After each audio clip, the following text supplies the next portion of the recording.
Ang bahaging ito ay hatid sa inyo ng Shopinos.com. Easy, secure, happy shopping!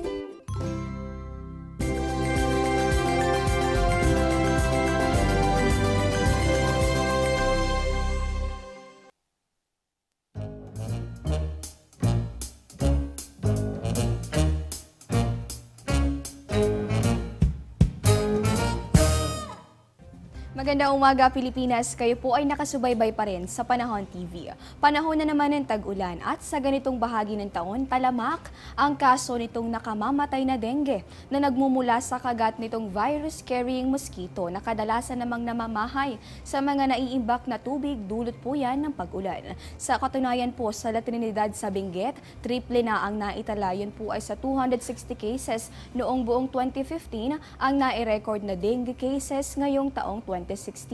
Ayon po sa Department of Health Cordillera, umakyat na sa 1,107 ang kaso ng dengue sa Benguet kung saan 3 ang nasawi. Itinuturing na hotspot, naka-yellow alert din ngayon ang probinsya dahil po yan at naglunsad na rin ng Operation Taob at pagbuhay po yan sa 4 o'clock habit ng mga komunidad para naman linisin yung mga lugar na posibleng pamahayan ng mga lamok. Samantala po, kadalasang nakukuha yung dengue sa labas ng tahanan. Pero alam mo ba na kahit nasa loob ka na ng bahay mo o mismong kwarto, ay may ilan pa rin mga namomroblema sa kalusugan dahil naman sa kakulangan sa pagtulog. Kapag kulang tayo sa tulog ang isang tao, apektado yung kanyang mood, performance sa trabaho o paaralan at maging ang kanyang itsura. Kaya naman narito ang ilang tips para makatulog ng mahimbing. Unang-una, make sure na patay o kaya naman ay nakadim ang mga ilaw.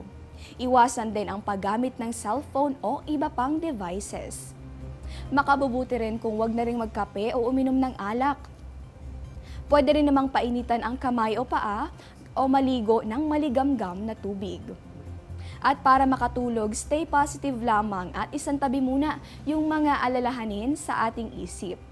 Pwede ka rin namang makinig sa music o kaya naman ay gumamit ng lavender scent. At matapos nga ang ating mga tips na yan, alamin natin kung makikiayon kaya ang panahon at temperatura sa iyong pagsyesta mamayang hapon. Narito po ang forecast ng Pag-asa sa iba't ibang bahagi ng bansa. Unahin natin dito sa Luzon, sa Metro Manila, inaasahan pa rin natin itong good weather condition. Ganyan din itong mararanasan mula dito sa Maylawag, Olongapo hanggang sa Tagaytay, sa Legazpi at sa Puerto Princesa. Ang minimum temperature naman natin dito sa ating rehiyon, inaasahan po yan sa Baguio pa rin, 16 hanggang sa 25 degrees Celsius. Maximum naman natin, posible po yan sa Tuguegarao, 24 hanggang sa 36 degrees Celsius. Punta naman tayo sa may bahagi nitong Visayas sa ating po mga taga-subaybay, all the way from Tacloban hanggang sa Metro Cebu, good weather condition itong ating inaasahan, pero nariyan pa rin naman yung mga tsansa ng mga pulupulong pag-ulan o pagkidlat at pagkulog. Panghuli na lamang po natin sa bahagi nitong Mindanao, inaasahan naman natin itong temperaturang nasa pagitan ng 24 at posible po yung umabot sa 33 degrees Celsius. Paghandaan pa rin natin yung mga tsansa ng isolated rain showers or thunderstorms.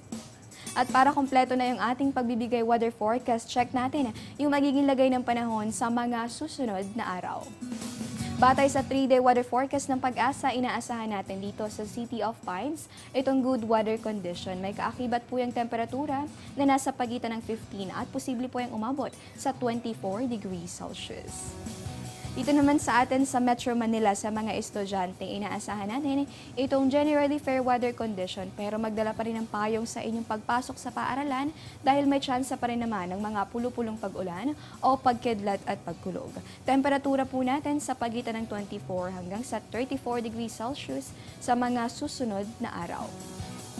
Punta naman tayo sa bahagi nitong Metro Cebu. Same weather condition nga itong ating inaasahang iiral. Ang temperatura posible po yan sa pagitan ng 25 hanggang sa 32 degrees Celsius. Check naman natin sa bahagi nitong Metro Davao. Same weather condition pa rin itong ating inaasahang iiral. Gayunman, huwag pong maging kampante, magdala pa rin ng payong at syempre, inuming tubig sa inyong mga lakad dahil ang temperatura lalong-lalo na bukas, posible po yung umabot sa 34 degrees Celsius. At panghuli na lamang po natin dito sa bahagi nitong Zamboanga City. Magpapakita si Haring Araw pero hindi pa rin naman isinasantabi yung tsansa na magkaroon ng mga pulo-pulo lamang na pag-ulan o kaya naman ay pagkidlat at pagkurog. Mayroon po tayong temperatura na posibleng umabot sa 24 hanggang sa 33 degrees Celsius within the next 3 days. At sa punto pong ito, tingnan naman natin yung magiging lagay ng panahon sa mga piling lungsod sa bansa. Dito sa may Kabanatuan hanggang sa Rojas, inaasahan natin yung generally fair weather condition.